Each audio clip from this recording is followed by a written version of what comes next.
आपका अपने चैनल पे स्वागत और अभिनंदन है प्यारे विद्यार्थियों। आज हम कर रहे हैं इतिहास विषय का मॉडल पेपर और आप तक ये सरल और सहज तरीके से समझाकर हम उपलब्ध करवाने वाले हैं। पहला प्रश्न, विशाल स्नानागार और माल गोदाम कौन से पुरा स्थल की विशेषता है? कहाँ से है मिली हमें? कालीबंगा से या हड़प्पा से, मोहनजोदड़ो से या राखेगढ़ी से?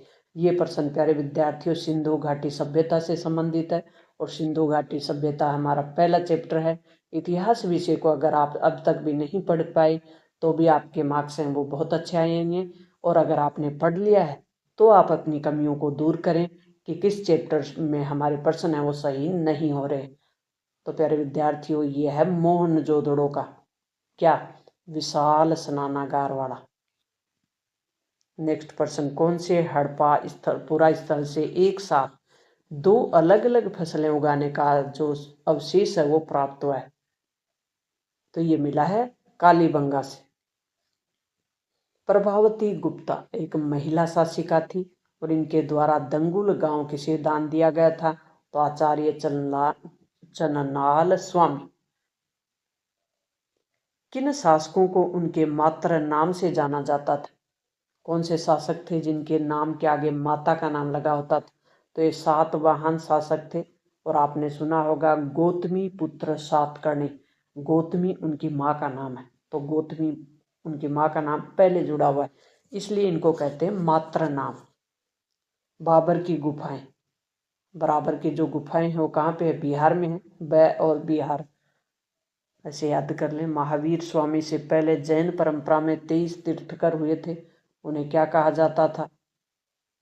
शिक्षक हुए थे, कहने का मतलब शिक्षक हुए थे, उन्हें कहा जाता था तीर्थकर। किस विदेशी यात्री को हठीला यात्री भी कहा जाता है? तो वो कौन से है से हठीला यात्री? Ibn Battuta. Ibn Battuta.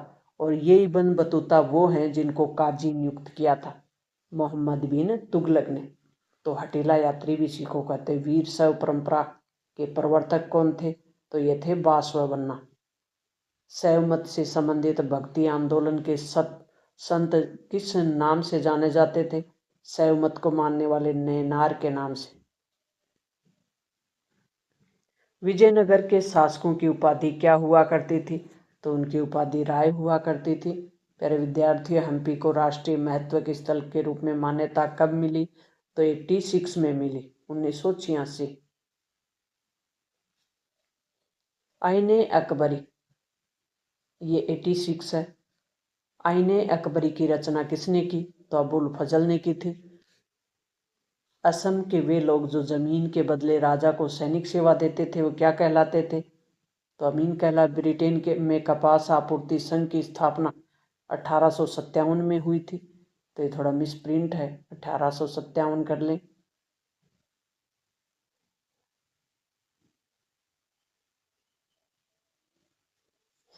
Bengal में धनवान रैयत को क्या कहा जाता था? बंगाल में जो रैयत होते थे, रैयत किसान को कहा जाता था, और जो पावरफुल यानी धनवान होते थे उनको कहा जाता था जोतदार। व्यक्तिगत सिद्धांत हड़प नीति किसने लागू की थी? कौन थे वो? लॉर्ड डलहौजी। महात्मा गांधी द्वारा संपादित नहीं किया गया समाचार पत्र? यंग इंडिया गांधी जी का था, इंडियन ओपिनियन गांधी जी का था, हरिजन गांधी जी का था, कॉमनवेल्थ नहीं था। कैबिनेट मिशन भारत कब आया? मार्च 1946 में। प्यारे विद्यार्थियों, वेरी वेरी मोस्ट इम्पोर्टेंट प्रश्न पीडीएफ कराते समय भी मैंने करवाने का प्रयास किया है। पूरी पीडीएफ को पढ़ें और अपने सुनहरे भविष्य को सुनहरा बनाएं। अब आप पूरा समय बिना किसी टेंशन के पढ़ाई में लगा दें। प्यारे विद्यार्थियों, आपका भविष्य सिर्फ आप ही बना सकते हैं, कोई और नहीं बना सकता। तो अपने भविष्य को आप अपने ही हाथों सजा सकते हैं, खुद सजाएं। धर्म के प्रचार के लिए अशोक ने महामात्य नामक एक धम्य अधिकारी नियुक्त किया था, उसका नाम क्या था? महामात्य। धर्म के प्रचार के लिए महामात्य की नियुक्ति क्यों की गई थी? धर्म के प्रचार के लिए। आरंभिक अभिलेखों में से एक प्रसिद्ध शक शासक रुद्रदामन द्वारा सुदर्शन झील का जीर्णोद्धार करवाया गया था। वे महिलाएं जिन्होंने निवारण प्राप्त कर लिया था उन्हें कहा जाता था थेरी गाथा। बर्नियर द्वारा मुगलकालीन शहरों को क्या कहा गया था? Cape Town. मुगल काल में राज्यादेश को क्या कहा? राज्य के आदेश को राज्यादेश यानी राज्य के आदेश को मुगल काल में फरमान कहा जाता था। 1793 में बंगाल में स्थायी बंदोबस्ती व्यवस्था लागू की गई थी और स्थायी बंदोबस्त एक प्रकार का टैक्स था जो कि राजस्व के रूप में वसूल किया जाता था। निम्न प्रश्नों के उत्तर एक पंक्ति में देने, 1 मार्क्स के होंगे ये। उन 2 पुरास्थलों के नाम बताने जिनके आधार पर पुरातत्ववेत्ता ये मानते थे। पुरातत्ववेत्ता कौन होते थे? जो प्राचीन सभ्यता या ऐतिहासिक स्थलों की जिन्होंने खोज की, वो वैज्ञानिक होते थे ये पुरातत्ववेत्ता। हड़प्पाई लोगों द्वारा कृषि के लिए जल संचय किया जाता था, यानी जल संचय की व्यवस्था थी। ऐसा कहाँ से सबूत मिला? एक तो धोलावीरा जो कि गुजरात में, एक कालीबंगा राजस्थान में। स्त्री धन क्या होता है? तो स्त्री की यानी लड़की को शादी के समय पिता से जो भौतिक संपत्ति मिलती है या धन मिलता है उसको कहते हैं स्त्री धन। सातवाहन राजाओं को उनके मात्र नाम से चिन्हित किया जाता था। तो क्या सातवाहन राजवंश में राज सिंहासन पर उत्तराधिकारी मात्र वंशिका होती थी, बेटी होती थी क्या? नहीं होती थी। क्यों? क्योंकि उत्तराधिकारी वंशानुगत होता था, यानी राजा के बाद उसका बेटा, बेटे के बाद उसका बेटा, यानी इस प्रकार से इसे कहते हैं राजवंश। सॉरी, क्या कहते हैं इसे? कहते हैं वंशानुगत। इब्न तुता ने किन 2 भारतीय शहरों का वर्णन किया है? तो वो कौन से शहर है? एक तो दिल्ली है, एक दौलताबाद है। बर्नियर के अनुसार भारत और यूरोप के बीच मूल भिन्नता या समानता क्या है? बर्नियर ने कहा है कि भारत जो कि एशिया महाद्वीप में, यूरोप जो कि यूरोप खुद महाद्वीप है, तो यूरोप महाद्वीप जो कि विश्व के मानचित्र में पश्चिम दिशा में, और भारत जो है कि एशिया के भी दक्षिण में है, एशिया महाद्वीप में भी दक्षिण में। तो इनके बीच एक तो भूमि स्वामित्व की भिन्नता है और एक यहाँ की जो जलवायु है, दोनों के बीच जलवायु में भी काफी अंतर है। किस सूफी संत की काव्य रचना आदि ग्रंथ सूफी संत? तो सूफी संत कौन है? वो है बाबा फरीद। बाबा फरीद और कबीर, रैदास जो और रविदास, ये हैं, ये सूफी संत नहीं है, लेकिन ये भी वो हैं जो जिनकी रचनाएं गुरु ग्रंथ साहिब में है। कहने का मतलब किस प्रकार मीराबाई ने, आपको सिर्फ यहाँ एक ही उत्तर लिखना है। सूफी संत पूछा गया क्योंकि 1 मार्क्स का प्रश्न है, तो बाबा फरीद लिख दे। किस प्रकार आपसे ये पूछ लिया जाए कि किन किन की रचनाएं गुरु ग्रंथ साहिब में है, तो आप इन सबका नाम लिख सकते हैं। किस प्रकार मीराबाई ने जातिवादी समाज के रूढ़ियों का उल्लंघन किया था? तो मीराबाई ने एक तो संत रविदास को क्या बनाया? अपना गुरु बनाया, और अपने भजनों के माध्यम से भी उन्होंने संदेश दिया था जातिवादी समाज का, कि जातिवादी समाज की जो रूढ़ियां हैं उनको तोड़ने का इस प्रकार से उन्होंने अपने भजनों में शामिल किया था। मुगलकालीन ग्रामीण समाज के बारे में जानकारी प्राप्त करने के 2 स्रोत कौन से? तो मुगलों के समय ऐतिहासिक अभिलेख हमें इस प्रकार के मिलते कि उनकी ग्रामीण समाज की जानकारी मिलती, फिर साहित्यिक रचना भी मिलती जिनसे हम जान सकते हैं कि उस समय के ग्रामीण समाज का जो स्वरूप था वो कैसा था। सूर्यास्त कानून क्या थे? एएच ऑफ ओल्ड लेटर्स, पुराने पत्रों का पुलिंदा का संकलन किसने किया था? हेनरी जेम्स की एक लघु कथा है।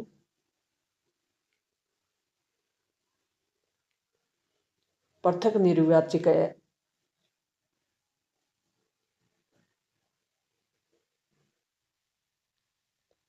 हाँ प्यारे विद्यार्थियों, सूर्यास्त कानून क्या होता था कि अंग्रेजों के शासनकाल में जमींदारों के लिए एक ऐसा कानून बना दिया था कि जो जमींदार हैं वो एक निश्चित समय से पहले राजस्व वसूल था वो जमा कराना होता था उनको, सूर्य अस्त होने से पहले, नहीं तो उनकी जमीन थी वो नीलाम हो जाती थी।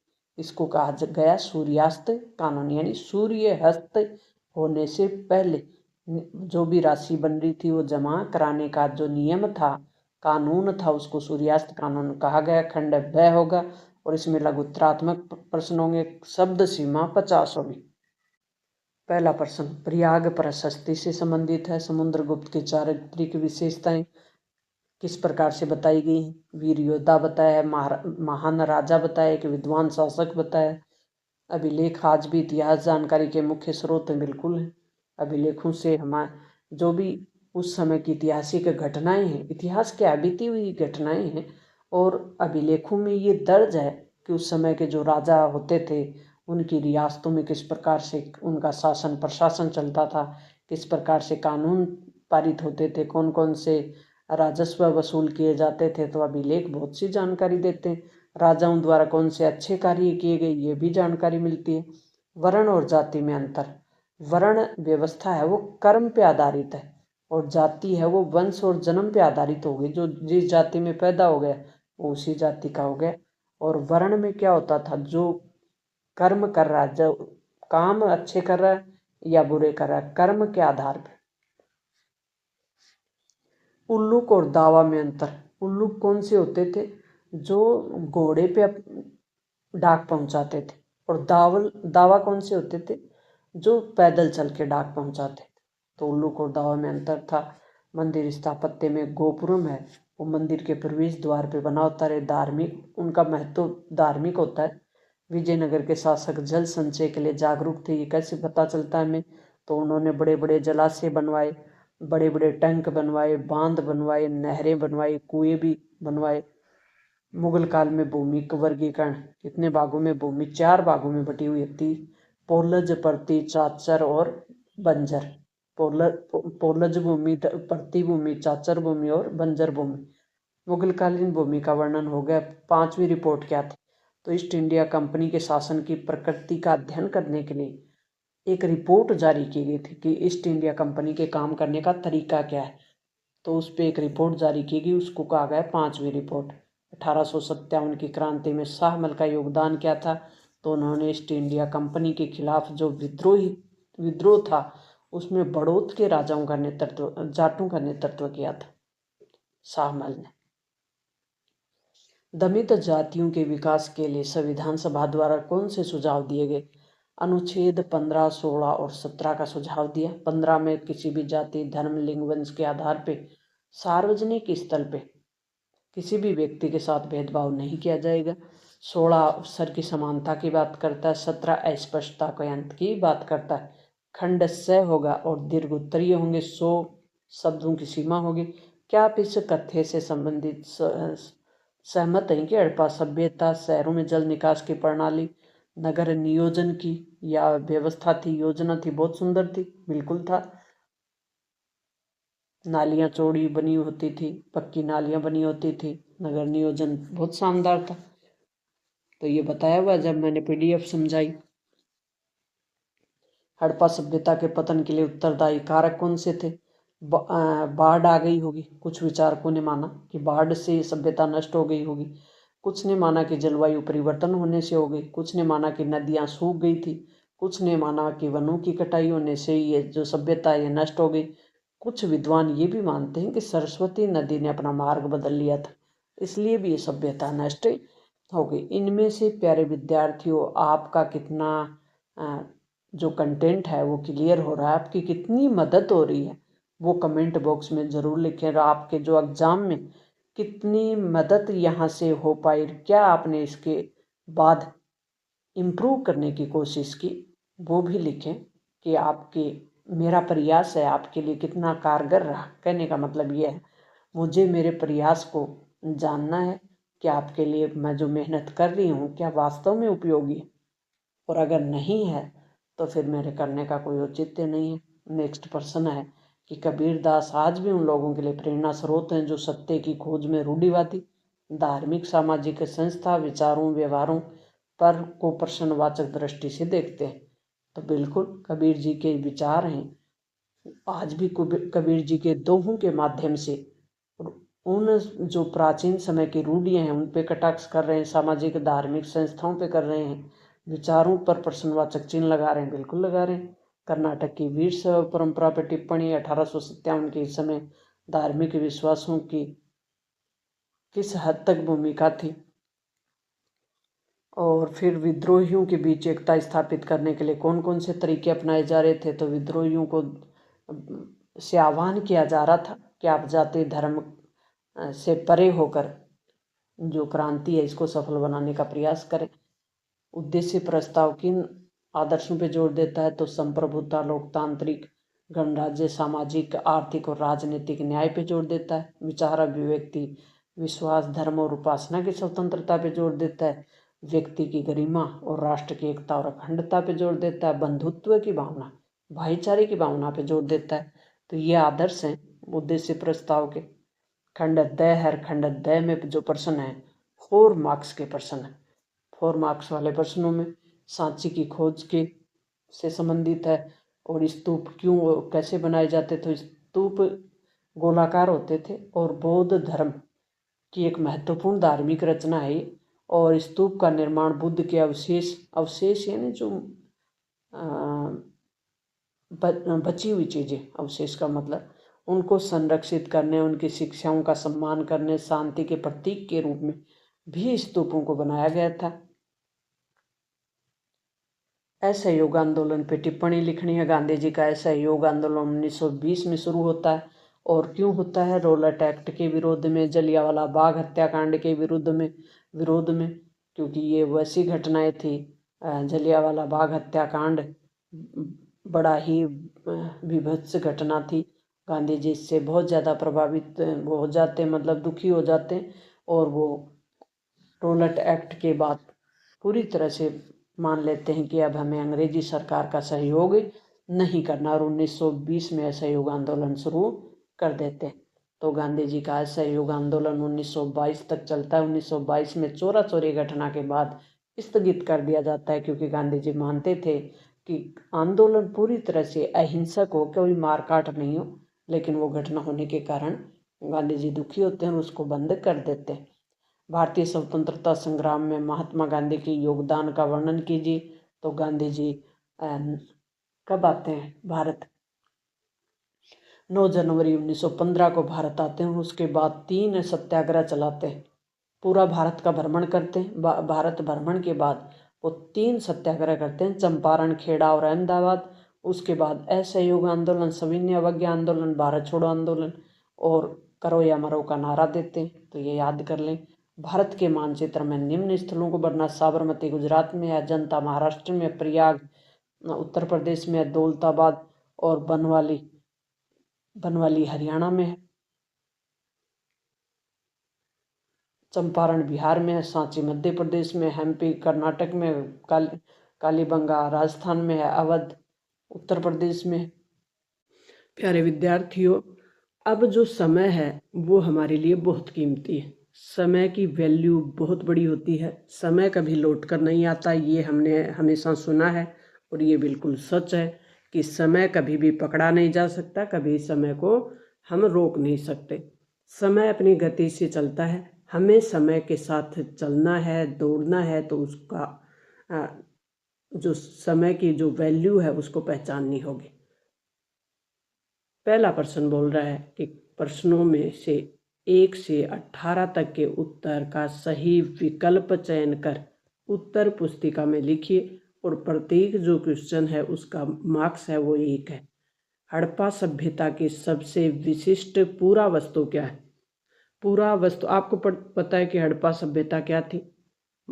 और सिंधु घाटी सभ्यता का ही नाम हड़प्पा सभ्यता है, क्योंकि पहला स्थल हड़प्पा सभ्यता खोजा गया था, इसलिए इसका नाम है हड़प्पा सभ्यता। पूरा वस्तु बतानी है। ऑप्शन में मृद भांड, मोहर, औजार और आभूषण क्या है। मोहर है। भारतीय सर्वेक्षण, पुरातात्विक क्या होता है। जो पुराने जो प्राचीन ऐतिहासिक स्थल हैं जिनकी खोज करते हैं, रिसर्च करते हैं, उनको कहते हैं पुरातत्ववेत्ता। और इसके लिए जो लगाते हैं उसको बोलते हैं सर्वेक्षण। पुरातात्विक स्थलों का जो सर्वेक्षण करने वाले डायरेक्टर थे वो कौन थे। ऑप्शन में wheeler, John Marshall, general Cunningham, SN सब। तो कौन थे। कनिंघम। मगध की प्रारंभिक राजधानी क्या थी। मगध की 2 राजधानियां रही हैं। ये आपको पता है कि मगध की प्रारंभ में राजधानी क्या थी, राजगृह, और दूसरी दोबारा बनाई थी वो थी पाटलिपुत्र। तो मगध की प्रारंभिक राजधानी पूछी गई है। किस प्रसिद्ध शासक ने समय को अनूठा ब्राह्मण, किस प्रकार का ब्राह्मण, अनूठा ब्राह्मण और क्षत्रियों के दर्प का हनन करने वाला बताया? तो ये कौन थे? गौतमी पुत्र सातकर्णी। और गौतमी पुत्र सातकर्णी से एक और भी जो ऐतिहासिक फैक्ट है वो जुड़ा हुआ है कि गौतमी पुत्र सातकर्णी अपनी माँ का नाम इनके पहले आता था, तो माता के नाम से ये वंश था वो जाना जाता है। कैलाशनाथ मंदिर स्थित है। कैलाशनाथ मंदिर कहाँ स्थित है? ऑप्शन में है सारनाथ, अजंता, सांची या फिर नागपुर। अजंता एलोरा आपने नाम सुना होगा महाराष्ट्र में, और यहाँ क्या है? कैलाशनाथ मंदिर। जैन साधु और साध्वी पालन करते हैं, किसका पालन करते हैं? जैन साधु अष्टांगिक मार्ग और मध्यम मार्ग, ये तो बौद्ध धर्म से संबंधित है। तो पंच महाव्रत का पालन करते हैं जैन साधु साध्वी। नेक्स्ट अपना प्रश्न है, मोहम्मद बिन तुगलक ने किस विदेशी यात्री को दिल्ली का काजी नियुक्त किया था? शासक कौन? मोहम्मद बिन तुगलक। विदेशी यात्री कौन जिसको काजी नियुक्त कर दिया था दिल्ली का? वो थे इब्न तूता। गरीब नवाज के नाम से प्रसिद्ध सूफी संत कौन थे? मोइनुद्दीन चिश्ती।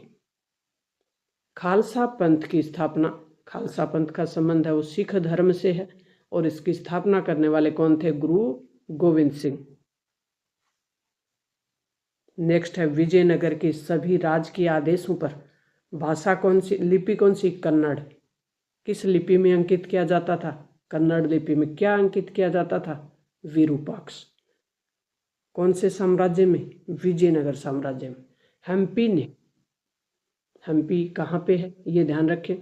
यूनेस्को, यूनेस्को विश्व स्तर पे या अंतर्राष्ट्रीय स्तर पे एक ऐसी संस्था है जो भी ऐतिहासिक और सांस्कृतिक स्थल हैं उनको यूनेस्को धरोहर बोलते, उसमें शामिल करता है। तो हम्पी को कब शामिल किया गया था? साल कौन सी थी? 1986 की। बाबरनामा किस भाषा में लिखा गया? तो बाबरनामा की जो भाषा थी वो थी तुर्की भाषा। नेक्स्ट है कि राजस्व वसूल करने वाला, राजस्व का मतलब होता है एक प्रकार का टैक्स, और इस अधिकारी को किस नाम से जाना जाता था? तो इसका जो नाम था वो क्या था वो बताना है। तो ये था अमल गुजार, अमील गुजार जिसको बोलते। नेक्स्ट है, बंगाल में स्तबदारी बंदोबस्त, स्तबदारी बंदोबस्त का दूसरा नाम है स्थाई बंदोबस्त। ये कौन सी साल में लागू किया गया था? तो ये 1793 की साल थी जब बंगाल में स्थाई बंदोबस्त लागू किया गया। और स्थाई बंदोबस्त का संबंध है वो कृषि से है। कृषि खेती किसानी पे जो टैक्स लिया जाता था उसको नाम दिया गया स्थाई बंदोबस्त। कुदाल किसके जीवन का प्रतीक? इतिहास एक फैक्ट वाला विषय है, आपने अच्छे से फैक्ट सीख लिए तो इतिहास पूरे में से पूरा मार्क्स देने वाला सब्जेक्ट भी है, ये ध्यान रखें प्यारे विद्यार्थी। और आपके लिए कैरियर काउंसलिंग घर बैठे डाली हुई है, आप उसको देखें, अपना भविष्य सिक्योर करें, अपना और पेरेंट्स का नाम रोशन करें, अपना जीवन सफल बनाएं। कुंदाल किसके जीवन का प्रतीक है ये बताना है अभी। तो इस चैप्टर में हमने संथाल और पहाड़िया पढ़ा था। तो कुदाल जो शब्द है वो पहाड़िया से है। व्यपगत सिद्धांत हड़प नीति लागू की, कौन थे वो अधिकारी जिसने ये सिद्धांत लगाया? व्यपगत और हड़पने की नीति, यानी जो ब्रिटिश शासन की तरफ से कुछ अधिकारी लगाए हुए थे वो क्या करते कि भारतीय शासकों पे ऐसे आरोप लगाकर और बहाने बनाकर राज्य हड़पने की एक नीति लागू की थी, उसको ही कहते हैं व्यपगत सिद्धांत। और ये की थी डलहौजी ने, लॉर्ड डलहौजी ने। मुस्लिम लीग ने प्रत्यक्ष कार्यवाही दिवस का आह्वान कब किया? समय क्या था वो?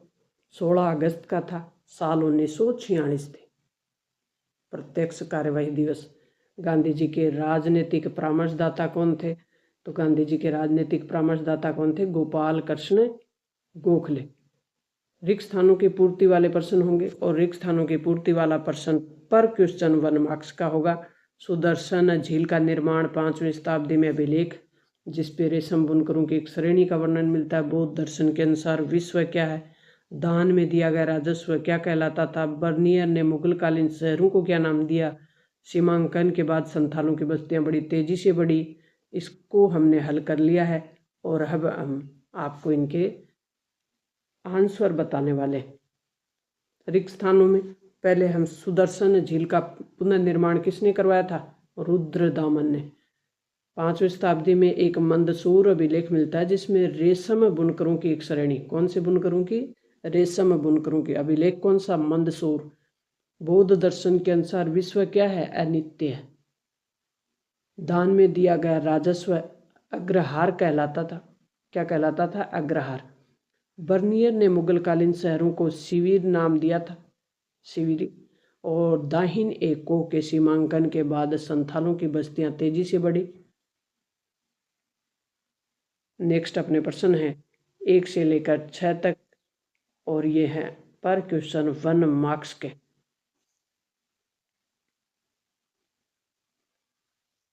एक से लेकर 12 तक है।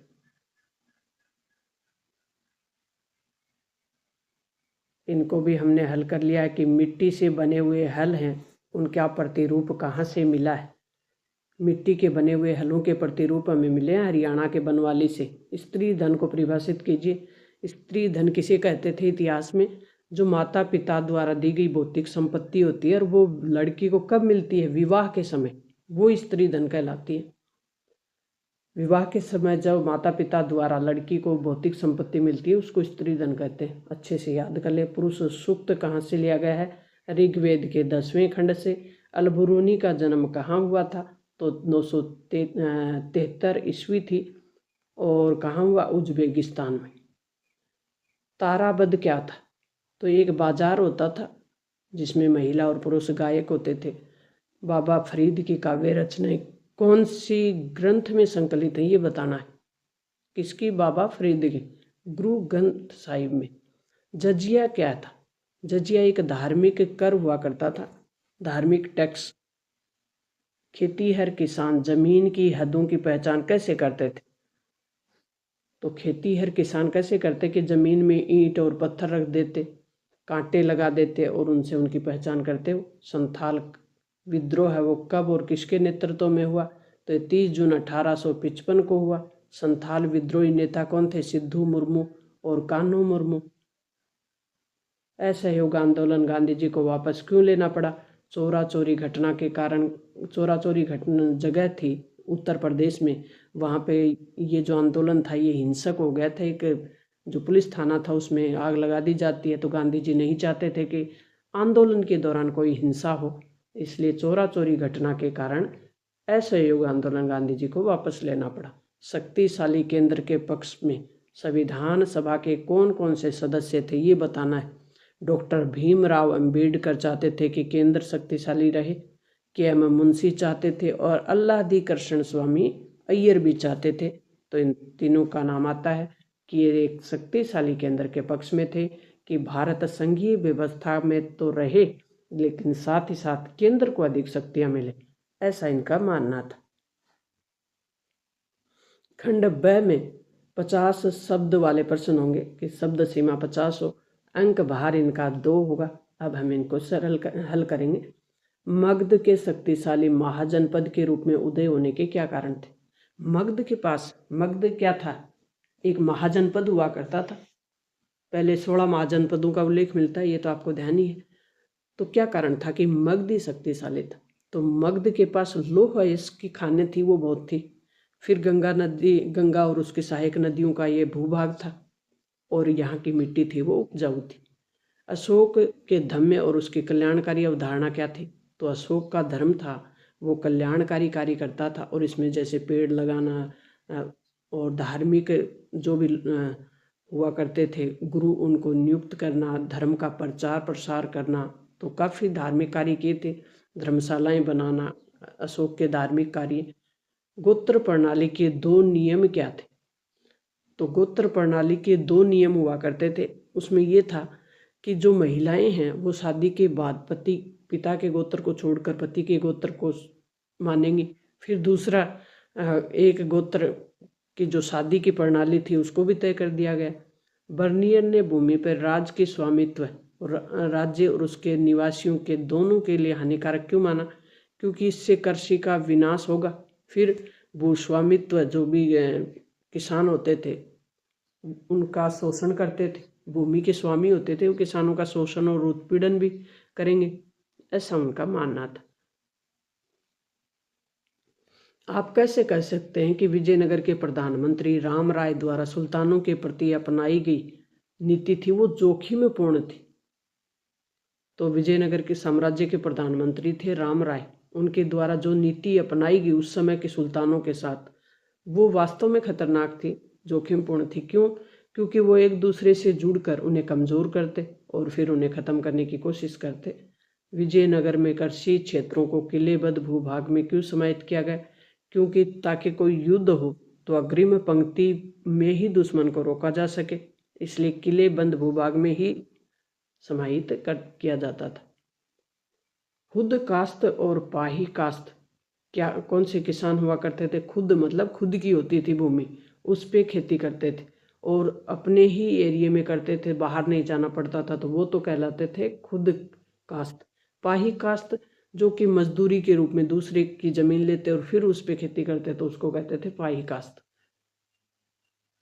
जोतदारों की स्थिति क्या थी और जमींदारों ने किस प्रकार प्रभावशाली होते थे? तो जोतदारों की स्थिति क्या थी? जमींदारों से किस प्रकार वे प्रभावशाली हुआ करते थे? तो जोतदार थे वो क्या बड़े भूस्वामित्व होते थे, बड़ी भूमि के मालिक वही होते थे और स्थानीय बाजारों पे भी उनका नियंत्रण हुआ करता था। 1857 के विद्रोह को कुचलने के लिए अंग्रेजों द्वारा उठाए गए 2 कदम बताने। तो सैन्य बल का इस्तेमाल किया अंग्रेजों ने, एक तो।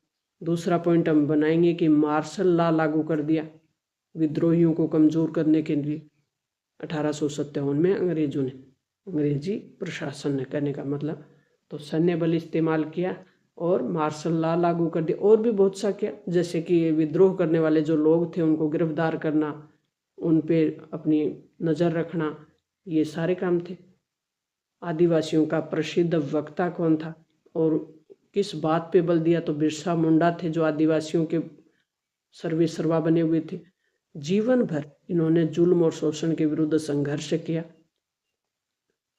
अब ये उस गोत्र वाला था वो वहाँ नहीं आया, इसलिए यहाँ लगा दिया कि महिलाओं को गोत्र किसका मानना पड़ेगा? पति का। फिर गोत्र के सदस्य आपस में शादी नहीं कर सकते, ये गोत्र से जुड़ी हुई उस समय की कुछ शर्तें थी। मोहनजोदड़ो एक नियोजित शहरी केंद्र था, व्याख्या कीजिए। तो इसके लिए हमने हड़प्पा सभ्यता के लिए किया कि हड़प्पा सभ्यता थी, मोहनजोदड़ो एक नियोजित शहर था। ये जब मैंने वो PDF समझाई है तब आपको अच्छे से समझा है।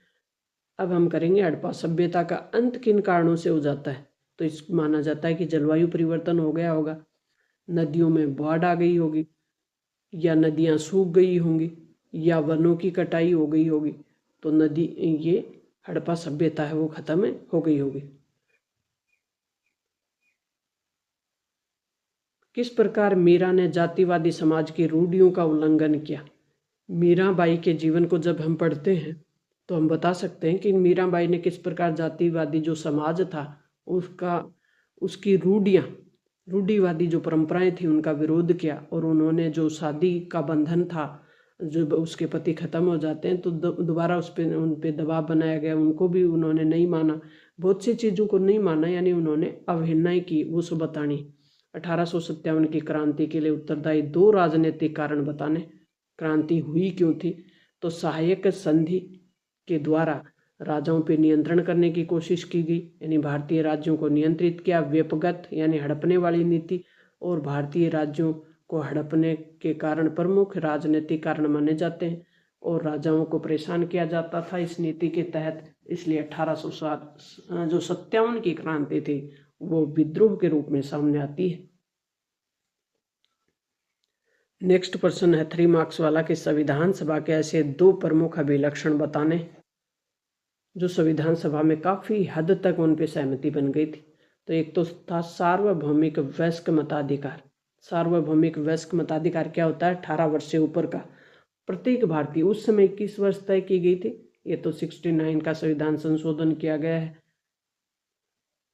61वां संविधान संशोधन किया गया 69 में, 1969 में। तब ये तय किया गया 89 में, 1989 में 61वां संविधान संशोधन। और उसके द्वारा कितनी उम्र कर दी? 18 वर्ष। अब 18 वर्ष कर दी गई है, तो 18 वर्ष का प्रत्येक भारतीय नागरिक, चाहे वो किसी भी रंग रूप भाषा को मानने वाला हो, किसी भी वंश से संबंध रखता हो, सभी को मत देने का अधिकार है। उसको कहते हैं सार्वभौमिक वयस्क मताधिकार, स्वतंत्रता और समानता का अधिकार। इन दोनों पे सहमति आसानी से बन गई थी। नेक्स्ट खंड है वो है द का, और खंड द में 4 मार्क्स वाले प्रश्न है। पहला प्रश्न, जैन धर्म की प्रमुख शिक्षाओं को संक्षेप में लिखिए। जैन धर्म की शिक्षाएं बतानी, सत्य, अहिंसा, सत्याग्रह, ब्रह्मचर्य, ये सब बताने। क्या सत्य क्या है, अहिंसा क्या है, असत्य क्या है, परिग्रह क्या है, ब्रह्मचर्य क्या है। और सांची के स्तूप में संरक्षण, सांची के स्तूप को बचाने के लिए भोपाल की बेगमों यानी महिला शासिकाओं का क्या योगदान रहा। ये भी पीडीएफ जब हल करवाया तो मैंने आपको अच्छे से बताया। असहयोग आंदोलन एक तरह का प्रतिरोध कैसे था, उल्लेख कीजिए। असहयोग आंदोलन 1920 और 21 में गांधी जी द्वारा शुरू किया गया आंदोलन है। और ये पहले गांधी जी ने जब प्रथम विश्व युद्ध था तब लोगों को इसमें अंग्रेजी आर्मी में भर्ती होने के लिए प्रोत्साहित किया, यानी खूब गांधी जी ने अंग्रेजों का समर्थन किया ताकि अंग्रेज अच्छे से काम कर सके, भारतीयों के साथ अच्छा व्यवहार कर सकें। लेकिन गांधी जी ने देखा कि रोलट एक्ट पारित कर दिया प्रथम विश्व युद्ध खत्म होते ही, 1919 का रोलट एक्ट। फिर जो उसी समय चल रहा था खलीफा वाला, तुर्की के खलीफा को भी सत्ता से हटा दिया जाता है। तो इस प्रकार से गांधी जी ने अब तय कर लिया कि अंग्रेजी सरकार है वो हमारे सहयोग से टिकी हुई है, और जब तक हम इनका सहयोग करेंगे तब तक सही नहीं है, ये हमारे साथ सही नहीं करेंगे तो हम इनका असहयोग करेंगे, यानी इनका सहयोग नहीं करेंगे। इसलिए गांधी जी ने आंदोलन शुरू कर दिया था, असहयोग आंदोलन। नमक यात्रा के परिणाम स्वरूप अंग्रेजों के साथ संवादों की समीक्षा कीजिए। नमक आंदोलन 1930 वाले सविनय अवज्ञा आंदोलन को कहते हैं। उसमें गांधी जी ने नमक यात्रा की थी, साबरमती आश्रम से दांडी के तट तक 78 सदस्यों के साथ 240 किलोमीटर, और वो सब बताना है। फिर 1931 में गांधी इरविन समझौता होता है, दूसरे गोलमेज सम्मेलन में गांधी जी भाग लेना के लिए सहमत हो जाते हैं। इनमें से आप कौन सा भी कर सकते हैं। भारत के रेखा मानचित्र में आपको इनको भरना है। मुंबई महाराष्ट्र की राजधानी है, सूरत गुजरात का शहर है, दिल्ली देश की राजधानी है, लोथल गुजरात में। दूसरा ये भर सकते हैं, कालीबंगा हनुमानगढ़ में है, दांडी कहाँ है, गुजरात में है, सांची कहाँ है, मध्य प्रदेश में है, झांसी कहाँ है, मध्य प्रदेश उत्तर प्रदेश के बॉर्डर पे है, नागपुर महाराष्ट्र में, कोलकाता पश्चिमी बंगाल की राजधानी है। अब इसमें आप देख सकते हो ये प्रमुख सिंधु स्थल है। हड़प्पा सभ्यता, हड़प्पा स्थल है वो कहाँ है, पाकिस्तान में है। वर्तमान के पाकिस्तान में। बनवाली कहाँ है, हरियाणा में है। राखी गड्ढी कहाँ है, ये भी हरियाणा में है। कालीबंगा कहाँ है, राजस्थान के हनुमानगढ़ में है। मोहनजोदड़ो कहाँ है, और कोट दिज्जी और चौहुंदड़ो ये वर्तमान के पाकिस्तान में। धोलावीरा, लोथल और नागेश्वर ये कहाँ, गुजरात में है। फिर मानचित्र से संबंधित और स्थल देख ले।